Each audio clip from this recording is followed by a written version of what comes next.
longer than we thought. And so welcome to the EEE Committee. Okay, we're going to start with House Bill 1582. And I'm going to call up panel. We've got Superintendent Carrie Wright here, Josh Michael from State Board of Education, my own former county executive and now Accountability Implementation Board, the big honcho there, Ike Leggett, and Mary Pat Fannin, and finally Paul Lemmy from the Maryland State Education Association. That is the panel, all-powerful panel. And we're again on House Bill 1582. And Superintendent Wright, who wants to lead off? Do we have okay, Mr. Michael, we're going to lead off with you. And we're not going to time you guys, so, but with that, just we've got a big, long list of be quick. House members who want to, yeah. Okay, so why don't you start on House Bill 1582. Good afternoon, Chair Feldman and members of the committee. For the record, I am Dr. Josh Michael, and I serve as president of the Maryland State Board of Education. Thank you for the opportunity to discuss House Bill 1582, the Compass Act. During our 2024 national search for Maryland State Superintendent, the State Board set a clear charge: bring stakeholders together to advance the blueprint for Maryland's future and align everything that MSD is doing so that we are rowing in the same direction. 2 years later, our state superintendent has done exactly that, convening educators, district leaders, teachers, national experts to examine Maryland's assessment and accountability system and propose improvements that better align with the spirit of the blueprint. House Bill 1582 is the result of that work, and along with Dr. Wright, pleased to be joined by this panel of leaders who have helped shape this effort. At its core, the blueprint for Maryland's future makes strategic investments to improve student outcomes and ensure a more equitable education system for every student in Maryland. Our accountability system must tell us clearly whether we are making progress toward that goal. Too often, Maryland's school report card has functioned more as a proxy for student poverty than as a reflection of what is happening in classrooms. Maryland needs an accountability framework that is less correlated with the income of students in a school and more closely aligned with the academic progress students make each day. This is the spirit of the blueprint, and the Compass Act takes important steps to move us in that direction, making the school report card clearer for families and placing greater emphasis on student growth, especially for students who begin furthest behind. This is not a wholesale change to Maryland's accountability law, but instead a thoughtful step toward a system that better reflects the outcomes we want for Maryland students and our values. Thank you very much. Okay, thank you. Dr. Michaels, we'll go to Superintendent Wright next. Thank you. Thank you. Good afternoon, Chair Feldman and members of the EEE Committee. I am Carrie Wright, State Superintendent of Schools for the Maryland State Department of Education. It is a pleasure to be with you all today to discuss House Bill 1582. Our mission at MSDE, driven by the Blueprint for Maryland's Future, is to ensure every student in Maryland has access to a world-class education. My role as state superintendent is to align the agency's work with the Blueprint's vision, ensuring Maryland's historic investments produce real results, especially for our students experiencing poverty. An effective accountability system is a critical tool for this work, helping us to measure school performance, recognize progress, and identify where further support is needed. House Bill 1582, the Compass Act, provides us the flexibility to shape a stronger, more precise accountability system, also known as the Maryland School Report Card. Its development has involved countless leaders in education, an assessment and accountability work group, an advisory committee, and 20+ months of stakeholder input, specifically a strong partnership with the Maryland State Education Association, the AIB, and PZAM. Every recommendation within this bill reflects this collaboration. The question before us was how to redesign our state's accountability system so that proficiency on state assessments would not overshadow other important measures of school performance. Our shared priority has been to develop a system that keeps a strong focus on academic outcomes, but also better recognizes student growth. We do not want to penalize schools serving high concentrations of students in poverty, and we want to ensure all measures are the ones schools can meaningfully influence. These targeted adjustments also allow us to give schools a further incentive to support their lowest performing students by measuring growth for the bottom third of learners. The redesigned system will better recognize growth for all students, meaningfully differentiate schools, and allow us to better deliver on the Blueprint's promise. And for these reasons, we are respectfully requesting a favorable report on House Bill 1582. Okay, thank you. Ike, welcome. Thank you. Thank you, Mr. Chairman and Vice Chair Kagan and members of the committee. I join my colleagues to add my voice in strong support of House Bill 1582.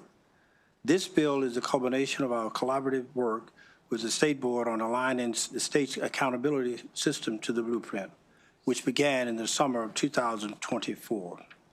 I want to highlight just some of the components of this bill so that you can fully understand our intent and what we hope to accomplish here. That is to provide equitable learning opportunities across the state so that every student can become college and career ready before they graduate from high school, which is the North Star of the Blueprint for Maryland's future. The Blueprint acts as the roadmap toward that star. The Maryland Schools Report Card, the state's accountability system, is the compass that will help to guide and confirm whether we are making progress toward the Blueprint's goals. The important legislative changes proposed will allow MSDE to identify and develop outcome measures that are not just more accurate. They will also help educators, schools, and the state to better understand the data and to better identify what our schools and students need. The result will be outcome measures that are more easily understood by all, including parents, families, community, and the general public. And when the information is more readily understood, it is more readily used. And the more readily it can be used, the more valuable and credible the data becomes. And if we are serious about the Blueprint's promise to improve students' outcome, we need tools that tell us honestly how we are doing along the way. The Compass Act will better allow us to focus on academic results in a way that answers the basic question. That question is, are students learning more this year than last year? Bill 1582 will result in a state accountability system that supports the goals of the Blueprint by providing accurate data, accountable data, in a way that is more understandable, equitable, and transparent. I respectfully request a favorable report. Thank you. Okay, thank you, Ms. Lemley.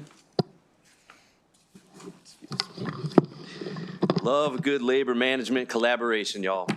And on behalf of the Maryland State Education Association, representing more than 76,000 educators across the state, this really was a sincere collaboration among leaders and our smart, hardworking staffs who you see here together with us.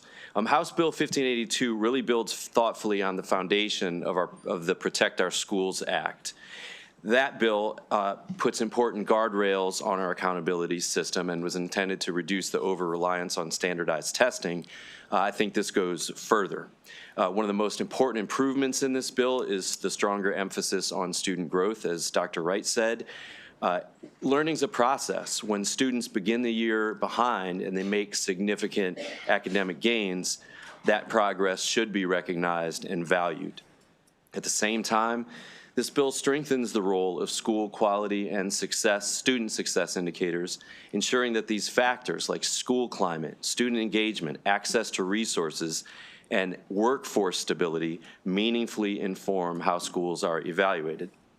House Bill 1582 creates an opportunity to include these staffing indicators as part of the framework. Access to qualified, stable educators is one of the strongest predictors of student success, and recognize those conditions provides a more complete and honest picture of school performance. The bill preserves critical guardrails against over-testing, and taken as a whole, it moves Maryland towards a more equity-centered accountability system where we recognize progress, reflect the full context of teaching and learning, and it supports the continuous improvement of schools rather than simplistic labeling. We also urge a favorable report. Thank you. Thank you. Dr. Michael, could we get Mary Pat Fannin, maybe yield your seat there. Mary Pat, you'll be the final witness on the bill, and you signed up favorable as part of the panel, so why don't you begin? All right, second string coming in. My name is Mary Pat Fadden. I'm the Executive Director of PASAM. This bill represents a thoughtful and welcome revision to Maryland's accountability system. We especially want to thank Dr. Wright for her leadership in this process. Several superintendents participated in the Assessment and Accountability Task Force, as well as the Maryland Accountability Advisory Committee. But just as importantly, Dr. Wright ensured that this work included voices beyond educators, bringing in organizations that represent the full diversity of Maryland students and families. Excuse me, this kind of engagement matters, and it shows in this bill. The Maryland School Report Card is already a valuable tool, but tools like this should do more than just report information. They should improve student outcomes. That's the goal. What makes this bill different is the focus on growth. It doesn't just show where a school is at a moment in time, it shows how students are progressing, and that's where accountability becomes useful. Because this shouldn't be about compliance or punishment, it should be about improvement. A strong accountability system gives educators something they can use. It allows schools to compare progress with other schools, learn from one another, and share what's working. And when that happens, successful practices don't stay isolated, they spread. And that's when accountability becomes what it should be. Not a label, but a tool for improvement. Thank you. Okay, thank you to the entire panel for the testimony. We'll take questions. We're going to start with Senator Carrozza. Thank you, Mr. Chair, and I appreciate that this has been a joint effort. I have to tell you, though, I'm a little taken aback because it's the last week of session, and this, to me, is a major piece of education legislation. And obviously, there wasn't a Senate cross-file, so we didn't have the opportunity to do what we normally do earlier in the process in the session to really go through it. So I'm trying to kind of take this all in. I'm trying to, I guess my first question would be for Dr. Wright to kind of really understand kind of the bottom line, what you're trying to accomplish with this piece of legislation. And I've heard it mentioned that there were superintendents involved at the local level, but I'd like a little bit more information about the involvement and interaction of the superintendents to try to really understand how this is going to work in our schools. And I'm asking these questions because this is significant legislation, and I really want to understand how this is going to work. So let me start from the beginning, which is to say the federal government requires every state in the United States to have an accountability system. So that's a federal requirement. In the law, it specifies the kinds of things that they're expecting the system to do. But one of the most important things that they're asking the system to do is to be able to differentiate between how schools are doing. So in a significant way that would allow local superintendents or principals or even the state superintendent to then redirect resources to those districts that may be struggling in the process. Our current Maryland School Report Card system is one that is, and these are the words I'm telling you from teachers and principals. We had parents, we had people that were involved with special ed, multilingual learners, a variety of organizations that we've met with, and these are their words. It's convoluted, it's difficult to understand, it's not easy to compute, and there's a portion of it that even the federal government has told us that doesn't differentiate at all, because in a system, you add these indicators in and you assign points to them, and then based on how schools do, those points add up to a certain measure. And what happened in one of the indicators that we had was everybody was getting all the points, so there was no way it was not differentiating. So we pulled the wide variety of people together, and this has truly been 20 months of work with principals, teachers, superintendents as well, and community members to try and figure out what should we be measuring inside our accountability system. And proficiency is important, there's no doubt. But our system really was not giving enough credit for growth, and not only growth of all children, but growth of those children that are at the bottom. Right now, you have about a 50% proficiency rate in English language arts in the state, and about a 28% proficiency rate in mathematics across the state. So a lot of our children are hovering at the bottom, and we wanted to be able to really focus in on who they were, and then how do we help them, and overall then then how do we help schools improve? So that was kind of the way that we went into it. Right now, our school accountability system, our report card measures chronic absenteeism.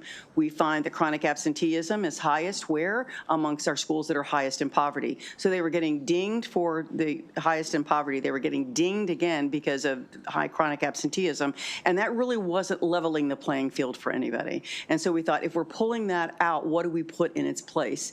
Paul Emily was talking about a staffing indicator. That's a good way to start looking at it. Are we looking at the retention of teachers over time? Are we looking at the reduction of our conditionally certified teachers? Those are measures and conversations that we're continuing to have. But overall, when you assess students, which we do, that's a measure to put in an accountability system, but then there are other indicators that you're looking at. For example, graduation rates within 4 years. If that's important to you, you put that in an accountability system. If you want to ensure that students are getting access to advanced placement and dual credit, dual enrollment, you can put that in an accountability system. Accountability drives the behavior that you want to see in schools. So it's what's important, and that's the reason it was really important to get everybody's input about what's important in Maryland, so that we can really be helping schools that need it the most and recognizing those schools that are doing an outstanding job. So it's a complicated kind of thing, but that's the reason we spend as much time on it as we did, in order to make sure that we had the right indicators in place. I have no doubt about the collaborative process, and I respect that. You've always taken that approach. I guess what I'm trying to, from the standpoint of, it maybe now what I'm hearing is, I'll just put it in layman's terms. There's a new checklist for our accountability. We're taking taking some things off of the old checklist, putting some new items and factors for the new checklist. And so I'm trying to understand what that checklist looks like. We're moving like away from relying on student testing. No. That's still going to be, yeah. Right. And I think your analogy of a checklist is probably a good one, because there are certain, let's just assume there's 10 items on one checklist that we have now, and we're looking at 100 points, which is exactly what it is. You add them all up and they come up to 100 points. And what we're doing now is creating, okay, what do we want to keep from this checklist to put into the new checklist? So yeah, assessment is going to be part of it. So we do want to know how proficient our children are in ELA and math and science. And so that we're going to keep over. But then there's other things that we're thinking, well, this really isn't differentiating for us. So we don't need this checklist and this part of it. So do we have a side-by-side that would actually show? We do, Here's what we measured before, and we think that it was a convoluted system, and that's the whole purpose of the bill, to come up with a new checklist, because we now are going to have better measurements in order. I mean, part of the checklist is to see where we need to focus in order to improve, correct? Correct. The other piece that makes this complicated is that this fundamentally is the work of the State Board of Education in collaboration with the superintendent. We're not wholly unique, but somewhat unique in how prescribed our process is in terms of creating a school report card in state law. So it's fairly unique how limited we are. There's good reason. Mr. Lemley talked about why it was put in place in 2017. This legislation that you're looking at puts us in a box, and we're asking for some elbow room in a couple spots in the box. So we actually don't have the cooked new checklist. Like, we have components of it, and we've been speaking to them. But side by side, this is actually work that we're going to be doing now once we've amended the box that we work within. So once you do that, is this to apply to individual schools or the school system? Both. Right now, we only apply this to schools, but we really should be also applying this to school systems. So this will run like we do with our assessment system. The first thing you do is we complete all the assessment pieces, and then when you get ready to run the accountability model, that feeds into that, but then now so are all these other indicators. And then that will then give schools and districts an idea of knowing how well they're actually doing with the students that are in their schools. It would be by school across the state and also by district across the state. So just to give an example, if you have Mr. Zimmer, principal of Stephen Decatur High School, and Dr. Annette Wallace, the superintendent of Worcester County Schools, with this legislation, what is Mr. Zimmer doing as principal of that school on the accountability, He's going to get his own individual scores as a principal, so he will know how well his school is doing overall in each of those areas. And then Annette Wallace is going to be getting a summary of all of the schools up to the district level. So that will give her, she'll see each school, no doubt, but she'll also then see, okay, then how am I doing overall as a district in the state? And it would be the same standards Yes. statewide? Oh, yes. Oh, yes. It doesn't so- vary by LEA. No, no. Okay. Yeah. I'd still like a checklist, but Yeah. Okay, additional questions? Okay, Senator Brooks, just keep in mind, we've got a lot of bills and a long voting list today, so Right. keep it I tight. promise I'll be quick. Dr. Wright and team, thanks for the presentation. Could one argue that the bill captures a better picture of school success by focusing both on academic growth and school environment rather than just relying too heavily on standardized tests? Yes, I think that's a fair assessment. That's what Mr. Lemley was also mentioning. It's a much fairer way, I think, to be looking at our schools. Right, and how does this bill align itself with the blueprint?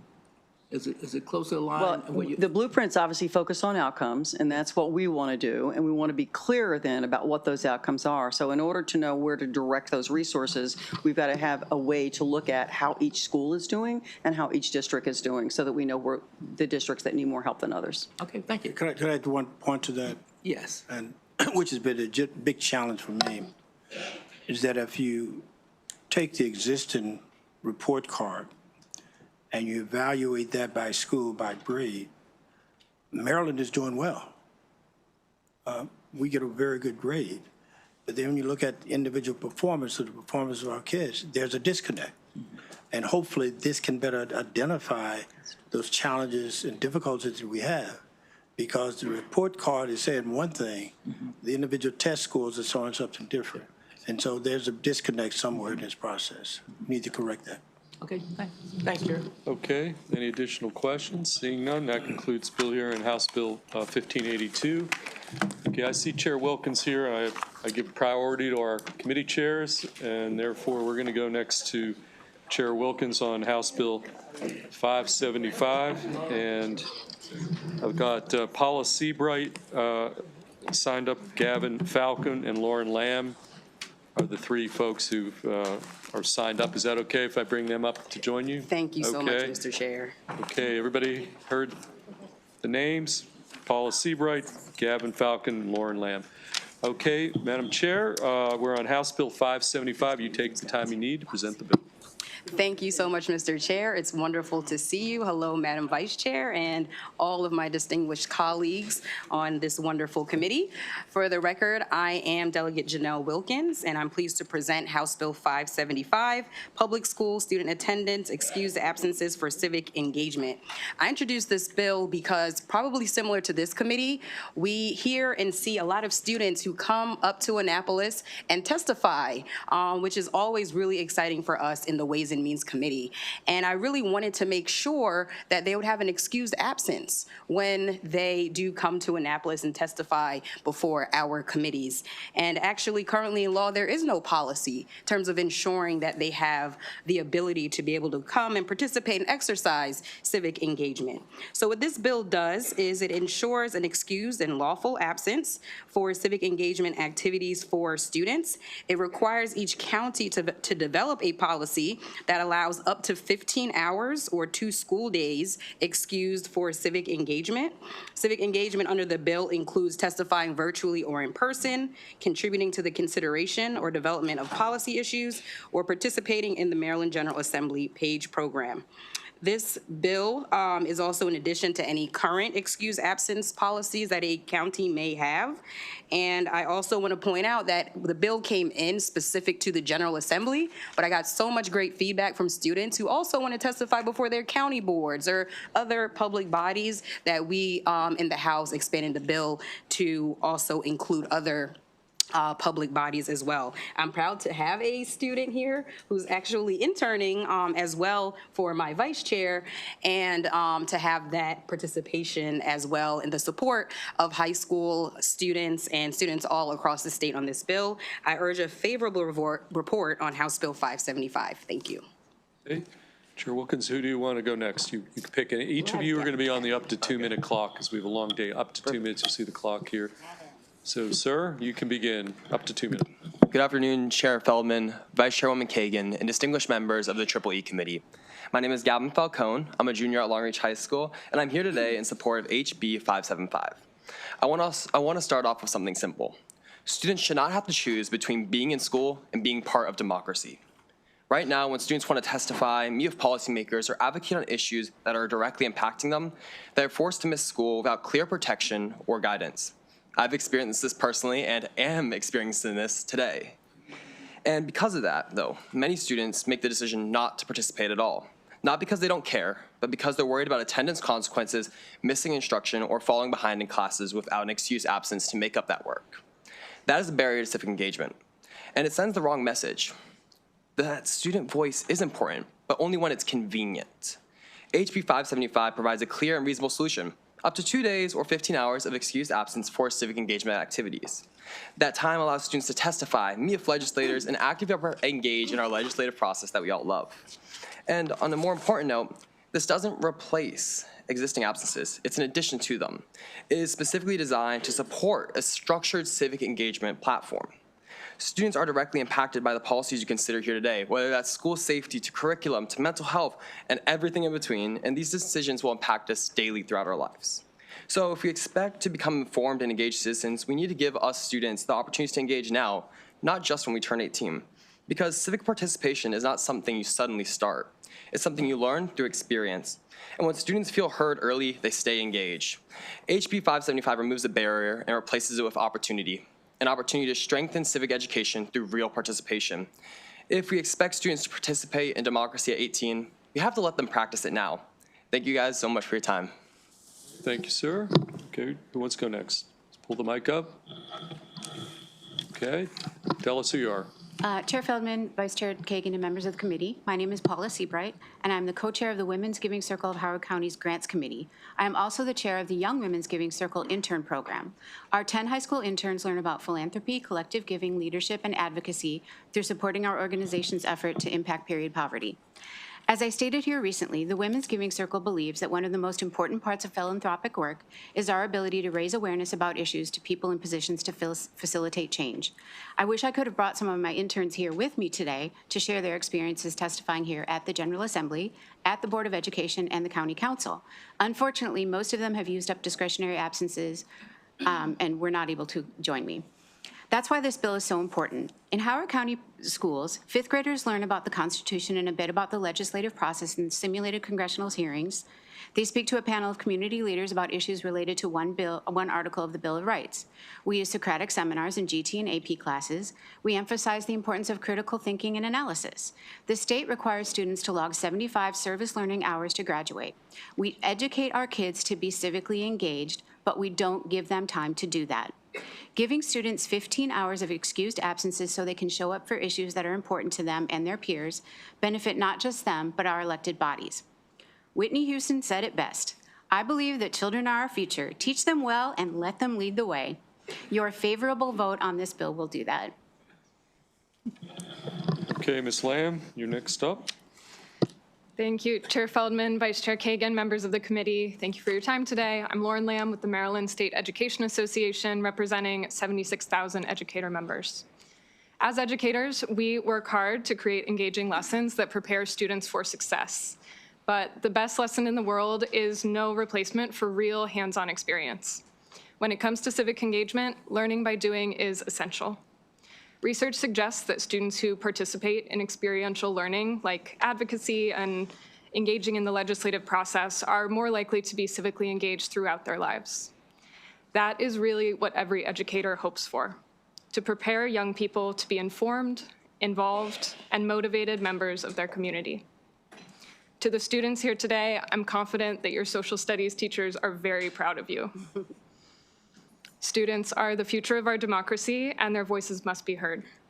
We appreciate that this bill would accommodate experiences like testifying before a public body and contributing to policy development, and we must ensure that students won't face academic consequences for engaging in the democratic process in this way. For these reasons, I ask the committee to issue a favorable report. Thank you. Okay, thank you. Any questions for Chair Wilkins or any of the panelists?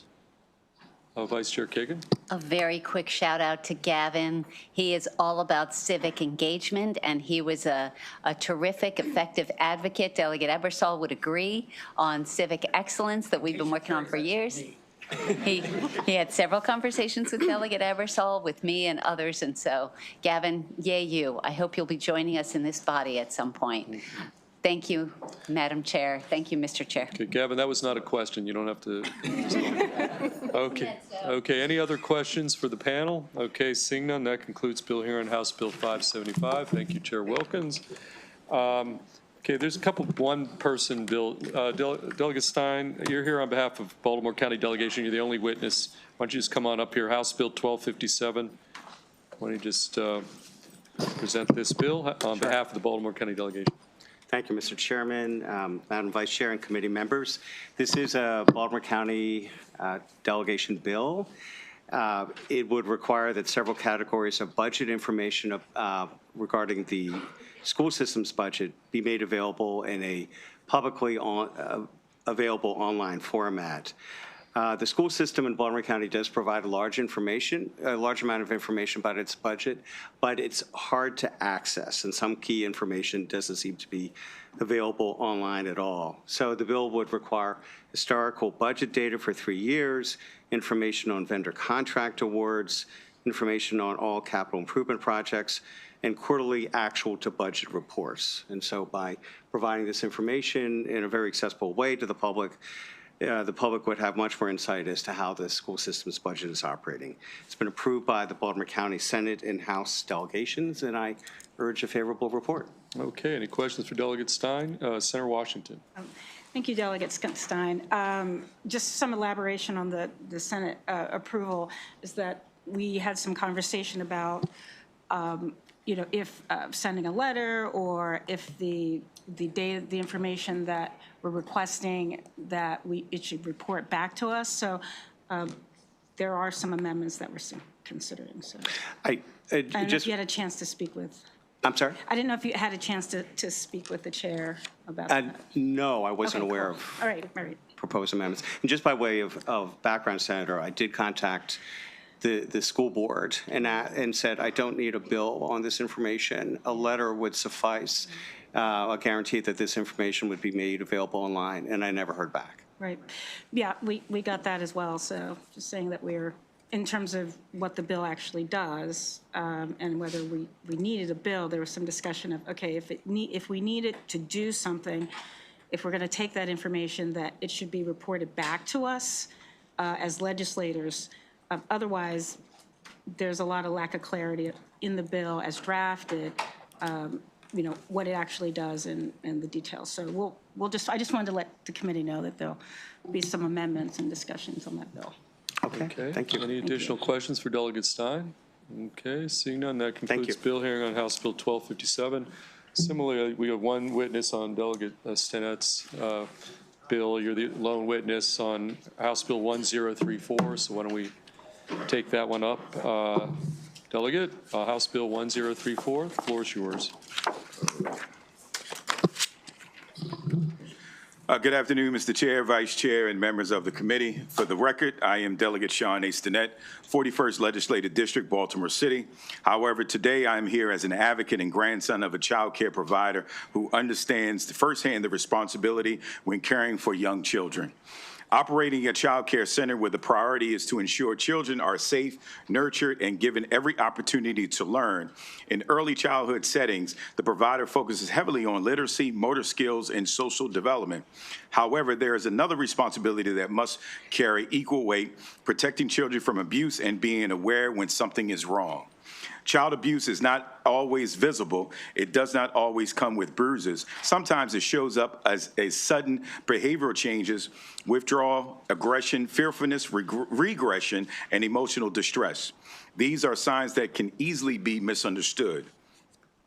A child care provider can give children the best curriculum, the best materials, and the best lessons plans. However, if a child is experiencing physical, emotional, or sexual abuse, their ability to learn is deeply impacted.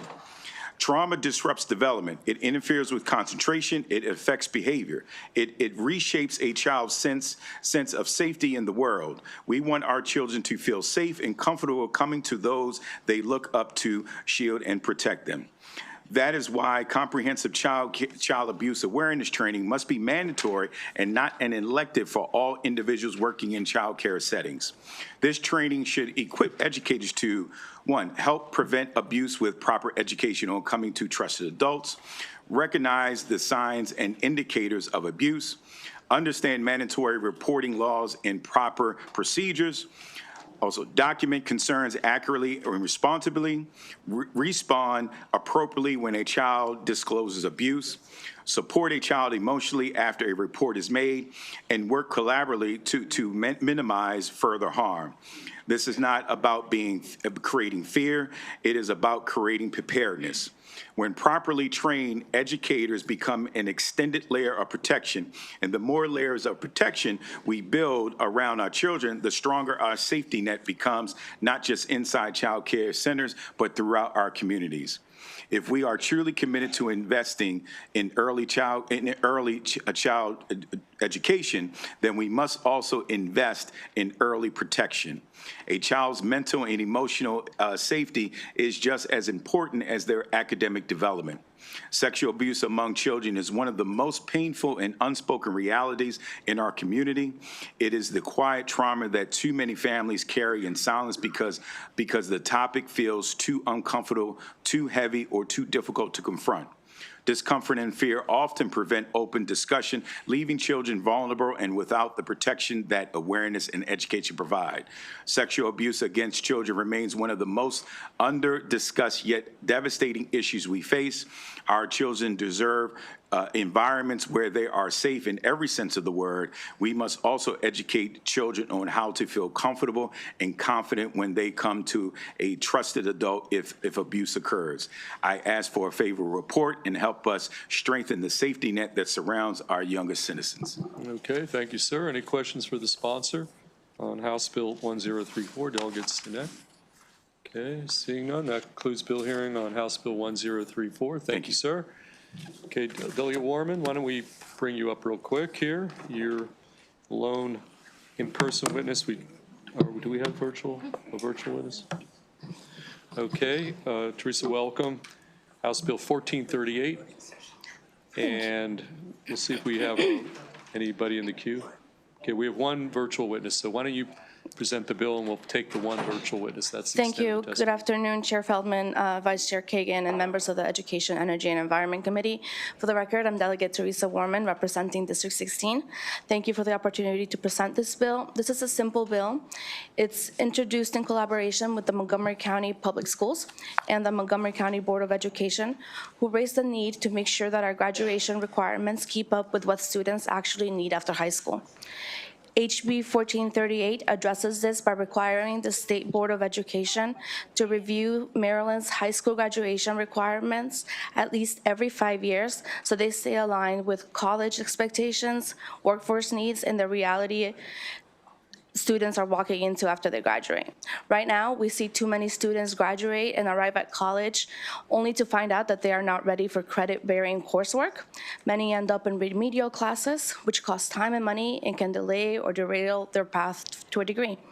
This bill does not change graduation requirements today.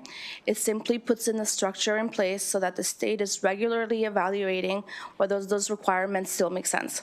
The last time Maryland went through this process, other than the blueprint, was in 2018, and that took several years. In a fast-changing economy, we should not be waiting that long to revisit what we are asking of our students. This bill also keeps a focus on college and career readiness. Students who need additional support can get it earlier, and students who are ready can continue to access advanced coursework and career pathways. At the end of the day, this is about making sure that a Maryland high school diploma continues to mean something and reflects real preparation for what comes next. I ask for a favorable report on HB 1438. Thank you, and happy to answer any questions. Okay, thank you. We have one virtual witness, Angela McLean from Maryland, Montgomery County Public Schools. Angela, you're on the up to 2-minute clock, and you're the final witness on the bill. So why don't you start? Great. Good afternoon. Thank you for the opportunity to speak today in support of House Bill 1438. It's been more than 6 years since Maryland last conducted a comprehensive review of high school graduation requirements. In that time, the educational landscape has changed significantly. The blueprint for Maryland's future has reshaped expectations for college and career readiness. The workforce has evolved rapidly, and emerging technologies, such as artificial intelligence, are transforming the skills students need for the future. Our students recognize this shift. Increasingly, they tell us that some graduation requirements feel disconnected from the pathways they hope to pursue. HB 1438 provides a thoughtful solution by establishing a regular review process so that graduation requirements remain relevant and responsive rather than static for long periods of time. The issue is not simply the number of credits required. It's also about alignment and flexibility. For many students, especially those pursuing career and technical education pathways, this creates scheduling challenges. Students in rigorous CTE programs often complete courses that include substantial technology or design components. Yet, they still must complete separate technology education or fine arts credits, even when those skills are already embedded in their pathway. As a result, students sometimes have less room in their schedules to pursue deeper learning in their chosen field or pursue world languages at the same time. A regular review process would allow the state to examine issues like this thoughtfully. It would create an opportunity to consider how graduation requirements intersect with career pathways, the blueprint's emphasis on workforce readiness, and the need to keep a Maryland diploma both rigorous and relevant. HB 1438 ensures that Maryland's graduation requirements continue to reflect the realities of today's economy and the aspirations of our students. For these reasons, Montgomery County Public Schools strongly supports House Bill 1438 and the opportunity it provides to keep Maryland's diploma a true gold standard. Thank you for your time and consideration. Okay, thank you. Any questions for the sponsor, Delegate Warman, or our virtual witness? Senator Washington. Thank you, and thank you for this, Delegate. So the bill just is requiring a review every 5 years. And so are you doing this because there's nowhere in statute that requires the board to evaluate? Is that the concern? Correct. Is it in regulation anywhere currently? Not that we were aware of. That's why we ended up putting it in the bill. All right. But if you were aware of, we'd be happy to not have to. All right, we'll check it out and see if it's in regulation. All right, thank you very much. Okay, any additional questions? Okay, seeing none, that concludes bill hearing on House Bill 1438. Let's bring Delegate Ebersol up here. I know, you've been waiting patiently. Okay, I've got you. Why don't we start with you want to start with just the Baltimore County delegation bill? You're here on behalf of the delegation on House Bill 1140. You're the only witness, that might be easiest, okay? It's fine. Thank you, Mr. Chair, and thank you, members of the committee. I'm Eric Ebersol, and I come to you as the chair of the Baltimore County House delegation with House Bill 1140. I'm going to make this pretty short. House Bill 1140 would be in direct conflict with a different bill that you passed, Senate Bill 40. We've been advised by counsel that to pass this bill would cause a bit of a conflagration, and so I'm going to simply say that the bill, you will not be getting a letter from the Senate, Senate delegation from Baltimore County on this, and if you want me to explain it to you, I'd be happy to, but we're not going to waste any time. Okay, that concludes the bill hearing on House Bill 1140. Next move, how about House Bill 326? Delegate Ebersol, I've got Kimberly Buckheit. Yeah, Buckheit and Gavin Falcon. Those are the two witnesses that I've got on the list here. Does Yes, that work? indeed. Okay. Thank you very much, So Mr. we're in Chair. House Bill 326. You can start. Now I'll slow down. House Bill 326. I am privileged to serve on the advisory board for the Maryland Center for School Safety. That board was expanded with the Safe to Learn Act several years ago. One of the things that they have instituted is that Safe to Learn isn't just about protecting students from shooting situations in schools, it's to make schools safer overall. And one of the things that that board has adopted, and the main board for that as well, is a anonymous reporting system. It was explained to us very clearly on the board important we did it. There's lots of safety in this thing. I will just give you some quick statistics. In the 2024-25 school year, there were 1,252 anonymous reports about something in school. It can be anything. Can be just a danger or somebody seems suicidal, anything they want to report.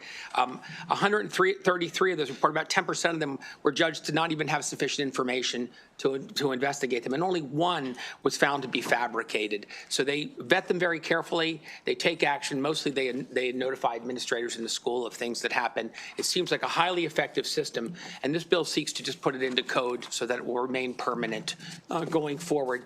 They don't have to use the system, but it is free. A school system that doesn't want to use it may use their own system if they choose to, that if it's substantially effective in the same way. I'm complete with mine. I urge a favorable report. Okay, thank you. Why don't we, who wants to go next? I'm actually going to let our student go next. Okay, he's he already makes made it an all of appearance it, and he was popular first time around. Okay, Gavin, you're on the up to 2-minute clock. Perfect. Good afternoon again, Chair Feldman, Vice Chairwoman Kagan, and distinguished members of the Education, Energy, and Environment Committee. My name is Gavin Falcone. I'm a junior at Long Reach High School in Howard County, and I serve as a school safety liaison for the Maryland Association of Student Councils, where I get to work directly with the Maryland Center for School Safety, which I'll be serving as the student member of their advisory board with Delegate Ebersol next year. Considering all of that, I'm here today in support of HB 326. Through all this work, I've had the opportunity to hear directly from students across our state about school safety. And one thing comes up consistently. Students often recognize school safety concerns before adults do, but they don't always feel safe reporting them. In many cases, students notice warning signs early, changes in behavior, concerning messages, or situations that just don't feel right.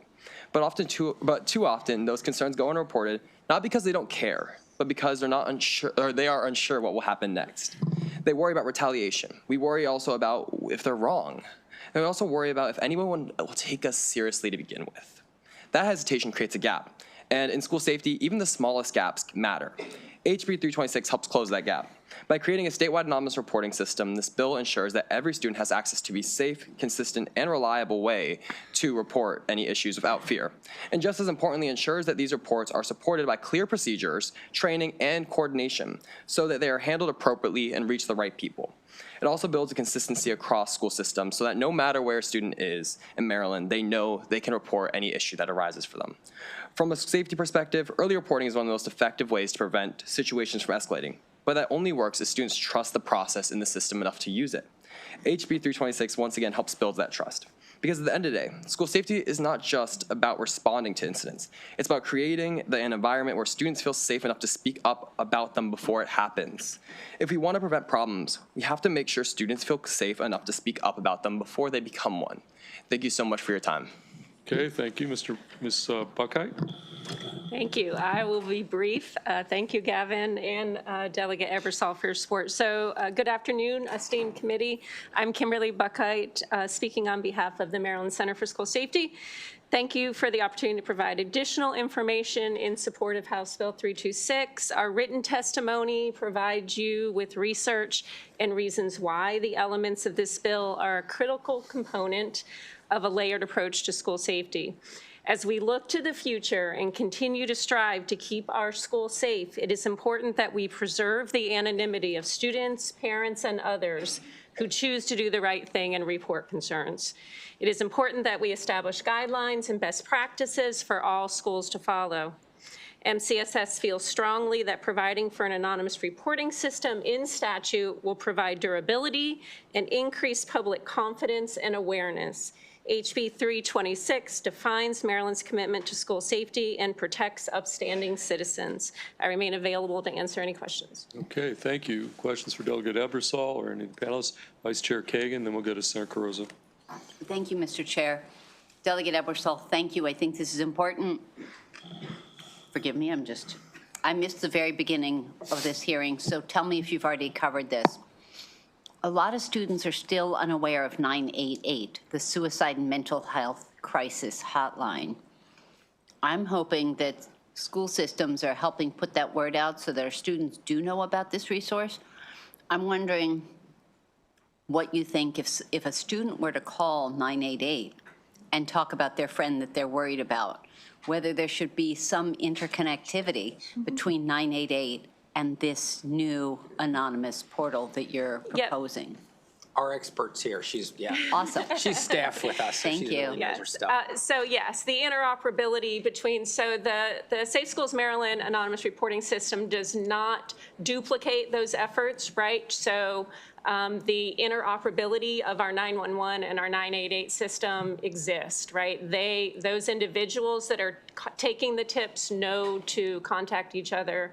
The thing that makes the school system level unique, so our reporting system, is that it has that direct conduit to school officials who can then conduct an investigation, can actually look into a matter that would be impacting a school. If it's an urgent situation, right, when that tip comes in, it goes to law enforcement or other parties then to take care of it. So, yeah, Delegate. I'll make it quick. And the call takers have a pretty clear list of things that they think can wait till the next school day, or things that need to be reported to the appropriate agency immediately if something is imminent. So, Delegate Wu, right behind you, just heard my big presentation on a statewide 311 system. So I'm very aware and very sensitive to interconnectivity, interoperability, 211, 311, 911, 988. So I totally get that. My question is about if someone chooses 988 versus the portal, whether that is going to be interconnected. Because that's not, your answer wasn't quite what my question was. Yeah, I would assume, and I can get back to you with exact specifics, right? But if the tip taker at the 988 and it's a school, so a student, right, under the age of 18 attending a school somewhere, they can reach out to the anonymous reporting system, right, that tip taker to provide the information, who can then reach out directly to the school. Again, if it's not imminent, right? If this is not an imminent situation. Correct. All right, well, we can talk offline, Delegate, or something. That'd be great. Thank you, Mr. Chair. Okay, Senator Carrozza. Thank you, Mr. Chair. Delegate Ebersol, thank you for this legislation. And, from the standpoint, obviously, school safety and student safety is job number one. So just my question is, how did the students know to call, number one, on that end? And then two, and I know that you were giving some facts and figures in your testimony, and it says in the testimony about immediate action is the follow-up. But is there a way that the Maryland Center for School Safety follows up with the school system to ensure that, okay, that came in as urgent and you did your handoff and what that tracking is? So I'm kind of interested in kind of both incoming and then after it's been reported. Yep, there's lots of layers of accountability. So there are 3 ways a tip can come in. So online, actually, over 50% of the tips come in through the web form. Okay. But an individual can actually call. There's a phone number to call, and there's an app. So it's available on all the app features. When the information comes, it's an actual person. So we collaborate with the Department of Emergency Management to have actual tip takers all the time available. So they gather the information and they do that triage, right? If this is imminent, is it going 911? Put the mic, yeah. Sorry. Because again, I always say there are millions and millions of people listening I'm online. sorry. If it's imminent, right, it's going to 911 for an urgent response. If not, it's going to the school official. And then, so it goes into our P3 system. So it's a system that then MCSS staff, a number of MCSS have access to be able to follow the tip, to know that the school official has picked it up, right? So somebody on the school side has paid attention to it. They are clicking the button to say, yes, I've received the information. And then they also are responsible for indicating that they've closed it out, that there's been an investigation, there's been appropriate actions taken. So on the MCSS side, if we have a tip that has not been picked up, so to speak, we can then reach out directly to the school system to say, right, there's something there, right, that's waiting for you, and can move it up the chain if need be, so to speak. When Delegate Ebersol, you said the purpose is this process is ongoing and has been successful, but this is to ensure putting it in statute for the future. Right. I mean, it is all, you know, I was asked this question on the House floor. All of the LEAs are involved in this right now. Okay. But I think making it something that's more permanent is a great idea. So, Thank you. yes. Mhm. Okay, we're good? Okay, any additional questions for Delegate Ebersol? For the panel, seeing none, that's going to conclude the bill hearing on House Bill 326. Thanks.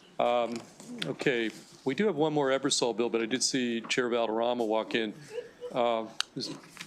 Chair, you here? Can I arm wrestle her for this? I just want to know. Yeah, you'll defer? No, I would never. No, we're good. She's deferring, so let's take her up on You're that the offer. decider.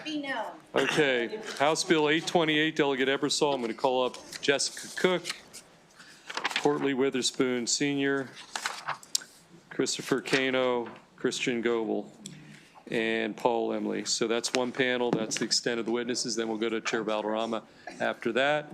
Again, we're on House Bill 828. Delegate Ebersol. Thank you, Mr. Chair, and thank you, EEE Committee. A few years ago, I brought a bill before the legislature which added a teacher to the state, didn't actually add, but replaced a member of the State Board of Education with a teacher through an election process. I've been considering the idea of doing that with an ESP, an education support personnel. It can be any of the people that work in a school as support. It can be a cafeteria worker or a paraeducator or a custodian or a bus driver, you name it. They're education support personnel. Almost any board of people that, you talk about doctors or lawyers, there's usually doctors and lawyers on the board. And so it makes sense for our Board of Education in the state to have representatives, at least, of these groups. I submitted this bill with a similar system where the ESPs across the state would elect. There has been a little bit of resistance to doing that again. And so I'm happy to say the word détente, okay? This group has met with the State Board of Education and with the department, and they've come up with what they consider to be a reasonable compromise. This would simply say, the amendments, if you take them, would simply say the governor may appoint a member who is an employee of a county board, because right now they can't, except in the case of the teacher. Included among the teacher member that already exists, another member who is an employee, the governor may appoint no more than 2 total members, but one of them could be an ESP or they could be a teacher, but it doesn't even say that the governor has to appoint somebody. We can just, twist the screw a little tighter to try to get him to now. That's all this is saying, is that it's available. That a person who is an employee, presumably an ESP or someone else, could be appointed, other than according to the agreed upon amendment by these groups, not a superintendent. It says they would participate in executive sessions when they're on the board, but they would not be able to vote on appeals. They would not be able to vote on issues that relate to the state board that are of a sensitive nature, or have to do with HR or anything like that. The only other thing you need to know is that if there are things these people can't vote on, then to get a majority on the state board, you only need a majority on issues where they can't vote of those who can vote. So if you take out several people, you only need a majority of the permissible voting members. I'm so pleased they've come up with this arrangement. I'm hopeful that you are equally pleased and move favorable on it. Thank you very much. Okay, Ms. Cook, why don't you go next? And everybody else is going to be on the up to 2-minute clock. Good afternoon, Chair Feldman, Vice Chair Kagan, and members of the committee. My name is Jessica Cook, here on behalf of the Maryland State Education Association. We would like to express our sincere appreciation to Delegate Ebersol, who is the sponsor of this bill, for working with all stakeholders to create a pathway for broader representation of educators on the state board. We strongly urge a favorable report on House Bill 828, and I am here to answer any questions, should there be any. Okay, Mr. Lemley, why don't we go to you next? Thank you, Chair Feldman, Vice Chair Kagan, members of the committee. My name is Paul Emily again, MSCA President, representing 77,000 Maryland educators. We have a hard time counting, and school employees in strong support of House Bill 828 as amended. 7 years ago, this body recognized that when the State Board of Education is setting policies and regulations for our schools, it was necessary to have an educator in the room, someone who's in a classroom every day, providing an essential perspective on how board decisions affect day-to-day operations and student learnings. When policymaking bodies understand the practical impacts of their decision, better policy gets set. This is critically important for education policy with its intricacies, nuances, and enduring impacts for students of diverse levels, backgrounds, and interests. As introduced and passed in the House, this bill dedicated a seat for education support professionals. Why? Well, there are 46,000 ESPs in the state, making them the largest stakeholder group directly and daily involved in our schools and deserving of a voice on the state board. They touch every aspect of daily operations. We believe their experiences and perspectives should be heard at the highest levels.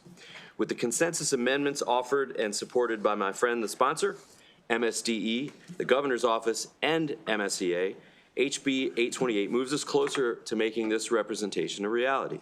If you adopt the amendments, the bill would not increase the size or dedicate new seats to the board, but it does provide a path for an active education support professional to be appointed. That's a goal we would take to the governor now and in the future to improve educator voice on the state board. We urge a favorable report. Okay, thank you. Sir? Yes, sir. Mr. Chair, Madam Vice Chair, I see my senator here, Senator Washington. I see Benjamin Brooks, people that I've known and worked with for quite some time. I'm Courtney Witherspoon. I am an education support professional in Baltimore County. I have the opportunity to serve in the capacity as a care liaison. Every day, I have the opportunity to be able to oversee a community cottage at a school in Baltimore County. We distribute food and clothing to students throughout our school who need it. We also operate as a school liaison for volunteerism to ensure that volunteers have the opportunity to come in. I help to vet that process. I also serve as a member of the attendance committee, helping to vet a lot of the issues that take place with students that prevent them from coming to school every day.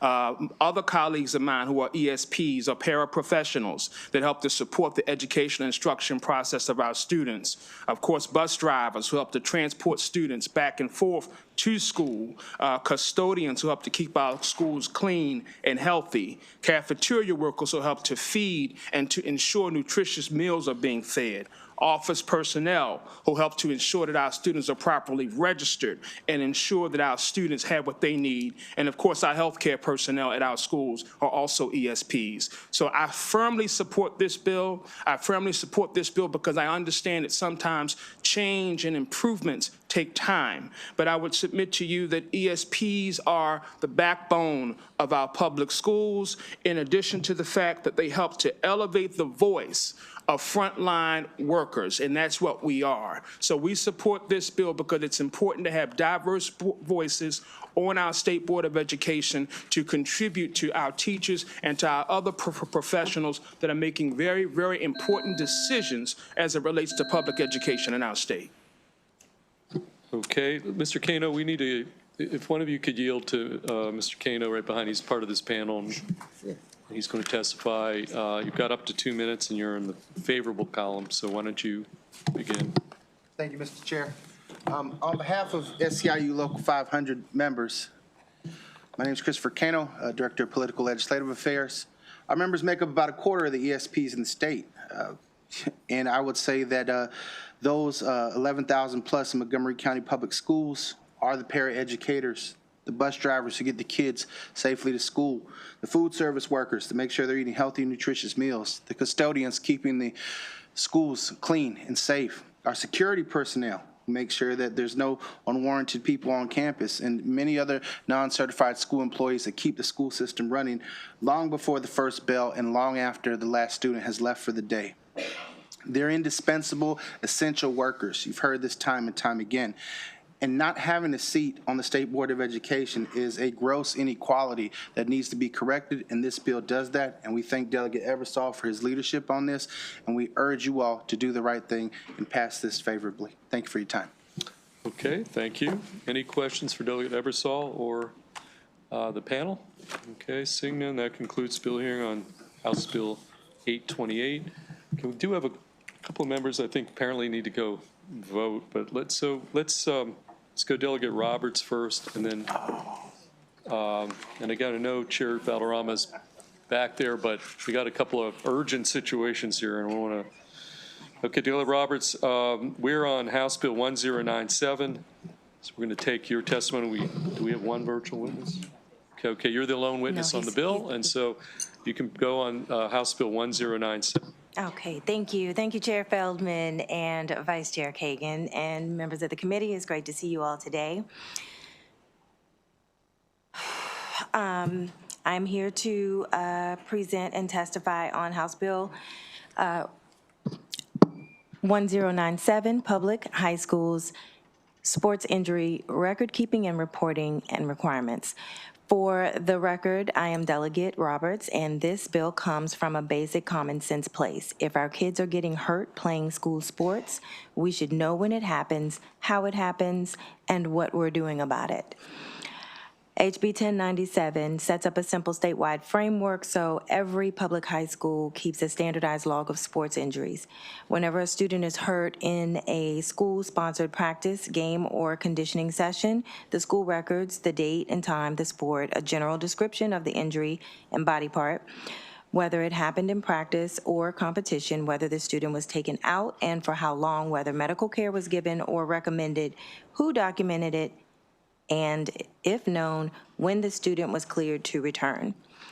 That information has to be entered within 24 hours by a coach, athletic trainer, nurse, or other designated staff. The logs are kept for at least 5 years, and local systems and MSDE can review them for safety and compliance. Once a year, starting July 1st, 2027, each local school system will send MSDE an aggregated report of high school athletic injuries from the previous school year, no names, no student identifying details, and fully compliant with FERPA and other privacy laws. MSDE, working with the Department of Health and MPSSAA, can set up the exact forms and a simple way to submit the data using tools schools already understand, a secure web portal, a standard spreadsheet upload, or a basic online form. This is no heavier lift than the centralized systems we already use for immunizations and student information. We are not asking schools to build a hospital-grade medical record system. We've addressed concerns from MPSSAA and the Athletic Trainers Association about non-medical staff entering medical data. And I want to be clear, this bill doesn't ask coaches to play doctor. A tiered approach fits neatly under HB 1097. Tier 1 is the coach or staff member logging simple, objective facts. An injury happened in this sport on this date, and the student was or wasn't removed from the play. And Tier 2 is the athletic trainer or nurse, where available, adding diagnosis, treatment, and clearance. That keeps coaches in their lane, reduces liability, protects privacy, and still gives us consistent statewide information so that a kid at a small, under-resourced school is not invisible just because there's no trainer on the sideline. Right now, some schools do an excellent job tracking injuries and some do almost nothing. That means some kids, and let's be honest, often the ones in less resourced communities, fall through the cracks. We also know from research that girls and young women and many Black and brown student athletes face higher risks in certain sports and can experience delayed care or underreporting, but Maryland doesn't have good comparable data to see where that is happening in our own high schools. HB 1097 doesn't micromanage coaches or doctors. It simply gives us the basic facts. We need to target trainers, education equipment, and policy changes where they will actually prevent harm. At the end of the day, this bill is about stewardship. Our kids pour their hearts out for those school colors. The least we can do is pay attention when they get hurt and learn from it so the next kid is safer. HB 1097 is modest, practical, and fair. It treats every student athlete in Maryland like they matter enough to count. I respectfully urge a favorable report on House Bill 1097. Okay, any questions for Delegate Roberts? Seeing none, that concludes bill hearing on House Bill 1097. Thank you. Okay, Delegate Chair Valderrama. Again, we generally like to take our chairs, take a little priority, and then we're going to go to all the other folks right there. And I'm going to call up Miles Chen, Jasper Chen, Yvonne So, Carlo Andinar. Those are the witnesses I have on the list. and Lauren Lamb from the Maryland State Education Association as well.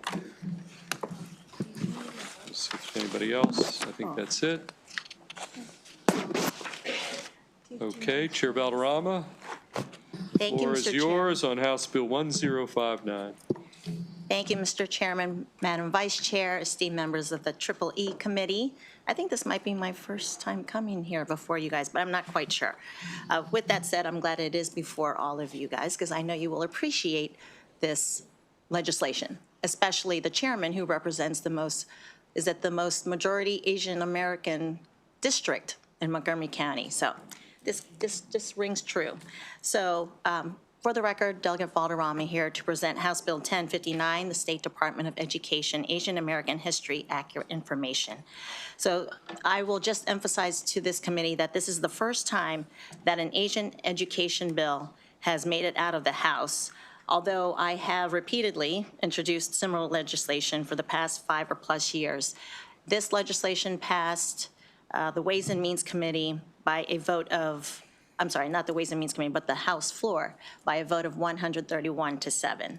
So although my first choice when I first introduced this legislation many years ago, it was to mandate some minimal mention of Asian American contributions to our greater history as part of Maryland's elementary, middle, and high school instruction, as many states have done. So I reconsidered the approach after several years of introducing this legislation in Ways and Means, only to be moved unfavorable or rejected by the committee, although there was sentiment for moving it, but just did not happen. So my passion for this legislation, it's not rooted merely in my in the anti-Asian sentiment born out of the COVID experience, which I know many of you here have experienced and witnessed for your own selves, but out of my own experience as an Asian American woman who raised and is raising, still raising, but they're grown, 2 Asian American daughters who are educated, have been educated, as myself has, in the Prince George's County public school system.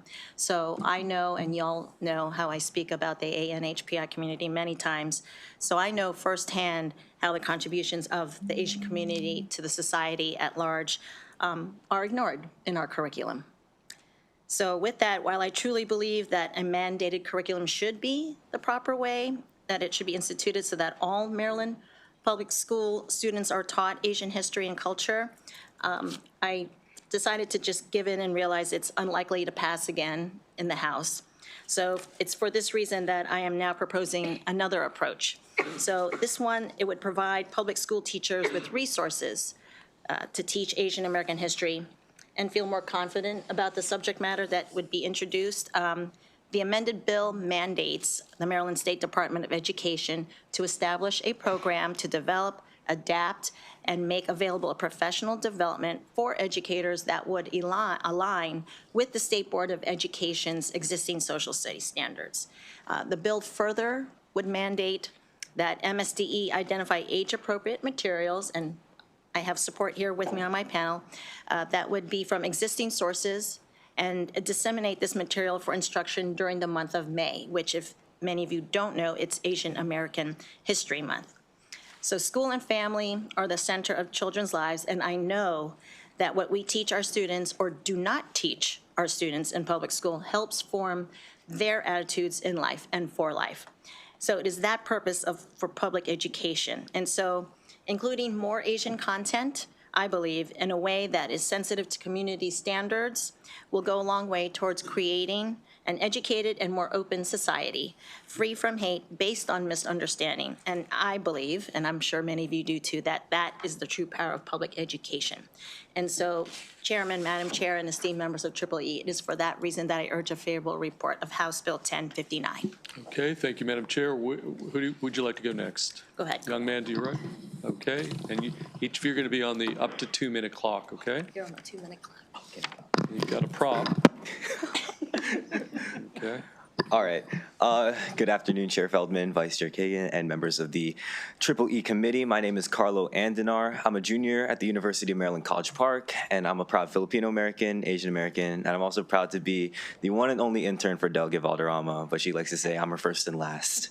But If Asian Americans were mentioned in my K-12 social studies education at all, it's almost always through the lens of war or exclusion, such as the Chinese Exclusion Act, the internment of Japanese Americans, or the colonization of the Philippines.